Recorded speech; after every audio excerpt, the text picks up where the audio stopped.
to'lashim kerak, yashash esdan chiqib ketib qoldi. Bundoq chiqib parklarga borib, bitta kitob o'qib, farzandlar bilan bir yig'ilib, misol uchun shashila qilib, bir qanaqadir bir yashamayapti insonlar. Slishkim men bu gonka, hayot gonkasida men undan o'taman, men undan o'tishim kerak, buni qilishim kerak, kredit yopishim, yana kattasini olishim kerak. Bir-birini shapkasiga kiygizib, vohima bilan bundoq qilasa, uyga kirib qoldim. Yana bundoq yashab, kirib qoldim bilan. Yana bundoq boy bilan elga kirib qoldim. Tuzlasa navara bilan. O'zi ham menimcha gemoroy orqasida bel ishlamaydi, ovqat yaxshi hazm qilmayapti. Biznes jalab, keyin o'tirib o'yladi, voy men hayotim o'zi shunaqa poygaga o'tkazib yuboribman. Birovdan o'taman debman, undan o'taman debman.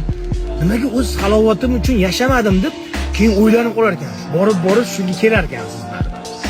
Lekin siz baribir bu gaplarim quruq gap bo'lib qolib ketadi. Hozir jonli efir o'chadi. Yana hamma shu hayot poygasi bilan ovora.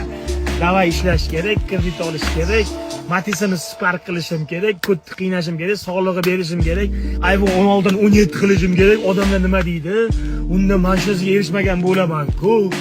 Bu birasiga erishmasang nima endi? Kimga nima u? Erishsang nima, erishmasang nima? Vaqtida ota-onangning ovqatini ber, xizmatini qil, oyog'ini yuv. Farzandlaringga yaxshi tarbiya ber. Mana sendan keyin yashaydigan narsa bu albatta farzandlar.